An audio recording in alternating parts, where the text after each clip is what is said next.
എൻ്റെ പേര് Varghese P G പടിഞ്ഞാറക്കുടിയിൽ.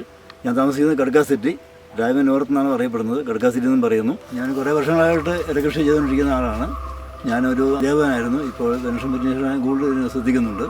കുറേ വർഷങ്ങളായിട്ട് ചെയ്യുന്നത് തന്നെയും അത്ര മെച്ചമായിട്ട് ഒന്നും വരാറില്ല. ഈ പറഞ്ഞ പോലെ പല രോഗങ്ങൾ തിരിച്ചറിയും അങ്ങനെയുള്ള നിമറ്റോട് അങ്ങനെയുള്ള പ്രശ്നങ്ങളൊക്കെ ഉണ്ടായി ഉൽപ്പാദനം കുറവായിരുന്നു. ഇപ്പോൾ ഒരു 8 മാസമായിട്ട് ലിയോ കമ്പനിയുടെ മരുന്നും വളമാണ് ഉപയോഗിച്ചുകൊണ്ടിരിക്കുന്നത്.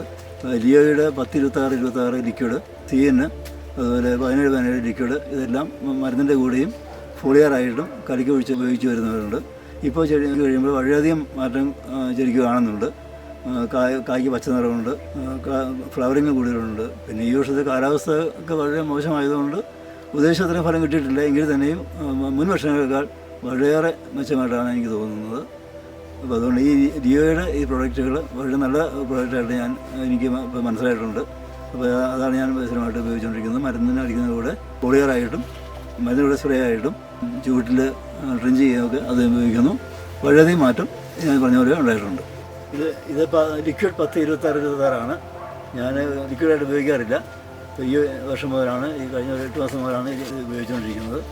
ഇത് മരുന്നിൻ്റെ കൂടെ സ്പ്രേ ചെയ്യുന്നുണ്ട്, അതുപോലെ ട്രിഞ്ച് ചെയ്യുന്നുണ്ട്.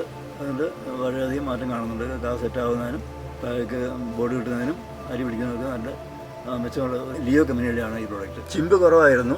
അപ്പോൾ അതിന് വേണ്ടിയിട്ട് ഞാൻ ഈ കാൽസ്യം നൈട്രേറ്റ് ലിക്വിഡ് ഫോമിൽ അതും ട്രിഞ്ച് ചെയ്തു. അപ്പോൾ അതിനുശേഷം ചിമ്പിന് എണ്ണം കൂട്ടിയിട്ടുണ്ട്. ചിമ്പിന് കരുത്ത് വരുന്നുണ്ട്. അതനുസരിച്ച് ചരത്തിൻ്റെ നീളവും എല്ലാം മാറ്റം വന്നിട്ടുണ്ട്.